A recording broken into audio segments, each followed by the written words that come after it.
Drama serial फासले की आने वाली एपिसोड बहुत ही ज़्यादा इंटरेस्टिंग बनने वाली है। आने वाली एपिसोड में आप लोग देखोगे कि एनी ज़ावियार के ऑफिस में खाना लेकर जाने वाली है और ज़ावियार एनी की क्लास लेने वाला है और खाविर शब्बी का रिश्ता लेने के लिए उसके घर आने वाला है। तो क्या होने वाला है इसकी आने वाली एपिसोड में जानेंगे इस छोटी सी वीडियो में। आने वाली एपिसोड में आप लोग देखोगे कि सिकंदर को जब ये मालूम होगा कि ज़ावियार ने एनी को ऑफिस से निकाल दिया और उसका कॉन्ट्रैक्ट भी कैंसिल कर दिया है, तो वो एनी को घर खाने पर बुलाएगा और ज़ावियार को इस बारे में मालूम नहीं होगा। ज़ावियार और सिकंदर दोनों जब डाइनिंग टेबल पर बैठे खाना खा रहे होंगे, तब भी वहां पर सिकंदर ज़ावियार को बताएगा कि उसने एनी को घर पर खाने के लिए बुलाया है। एनी जैसे ही वहां पर आएगी तो ज़ावियार एनी को देखकर वहां से उठकर चला जाएगा। तो सिकंदर को ज़ावियार की इस हरकत पर बहुत ज्यादा गुस्सा आएगा और वो एनी से कहेगा कि एनी बेटा, तुम परेशान ना हो, कल तुम ऑफिस में खाना लेकर जाओगी, ये मेरा ऑर्डर है। तो एनी वहां पर सिकंदर को इनकार नहीं कर सकेगी। अगले दिन एनी ऑफिस में खाना लेकर जाएगी। जैसे ही वो लोगों को खाना सर्व कर रही होगी, तभी वहां पर ज़ावियार आ जाएगा।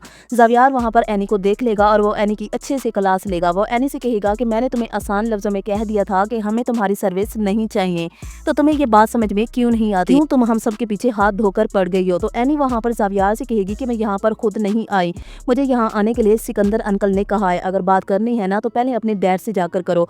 इस वक्त ज़ावियार के दिल में एनी के लिए बहुत ज्यादा नफरत है और ज़ावियार एनी को नीचा दिखाने के लिए कुछ भी करने के लिए तैयार है और आगे वो एनी को जलील करने के लिए इस तरह की प्लानिंग्स करता रहेगा। दूसरी तरफ शब्बी भी जाएगी ज़ावियार के पास और उसे कहेगी कि तुम क्यों खाविर के पीछे पड़ गए हो। जब से मैंने तुम्हें खाविर से मिलने के लिए कहा है, तभी से तुम उससे ही बातें सुना रहे हो, तुम चाहते क्या हो। तो वहां पर ज़ावियार शब्बी से कहेगा कि मैं तुम्हारे लिए अच्छा करना चाहता हूँ, तुम ये बात क्यों नहीं जानती कि खाविर तुम्हारे लिए अच्छा लड़का नहीं है और मैं तुम्हारे लिए ही तो सब कुछ कर रहा हूँ। तो वहां पर शब्बी ज़ावियार से कहेगी कि तुम्हें मेरे लिए कुछ करने की जरूरत नहीं। सिकंदर खाविर को अपने घर पर बुलाएगा ताकि वो खुद खाविर से बात कर सके कि वो शब्बी के लिए क्या कुछ कर सकता है। तो जीनत खाविर को अपने घर में देखकर खाविर को बातें सुनाएगी और सिकंदर से कहेगी कि मैं अपनी बेटी शब्बी का रिश्ता कभी भी खाविर के साथ नहीं करूंगी। तो वहां पर शब्बी भी खाविर को देखकर आ जाएगी। तो शब्बी सिकंदर से कहेगी कि अंकल प्लीज, आप ही हैं जो इस वक्त कुछ कर सकते हैं, देखिए ना मम्मा किस तरह से खाविर को बातें सुना रही है। तो वहां पर जीनत भी शब्बी की धुलाई करेगी और इन दोनों के दरमियान खूब लड़ाई होगी। तो आदिल शब्बी को उसके कमरे में ले जाएगा और सिकंदर जीनत को समझाएगा और उसे कहेगा कि तुम अब कुछ नहीं कर सकती, बेहतर होगा कि शब्बी का फैसला मान लो।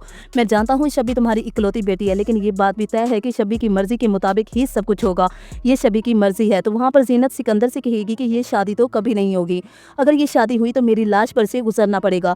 एक तरफ जीनत है कि वो अपनी बेटी शब्बी की शादी ज़ावियार के साथ करवाना चाहती है, तो दूसरी तरफ निदा की मां निदा की शादी ज़ावियार के साथ करवाना चाहती है। लेकिन ये बात तो तय है कि ज़ावियार की शादी इन दोनों में से किसी के साथ भी नहीं होगी। ज़ावियार अभी चाहे एनी को ये शो कराने की कोशिश कर रहा है कि वो उससे नफरत करता है, लेकिन सच यही है कि वो अभी भी एनी से मोहब्बत करता है और एनी ने जिस तरह से ज़ावियार की मोहब्बत का मजाक उड़ाया, ज़ावियार उस बात को अभी तक नहीं भूल पाया, इसलिए वो एनी को नीचा दिखाने के लिए ये सब कोशिश कर रहा है। यही चीज़ ड्रामे को दिन ब दिन इंटरेस्टिंग बना रही है। तो जल्दी से कमेंट करके बताएं कि कौन कौन इसकी आने वाली एपिसोड को देखने के लिए बेसब्री से इंतजार कर रहा है। वीडियो को लाइक करके चैनल को जरूर सब्सक्राइब कीजिएगा। अल्लाह हाफिज।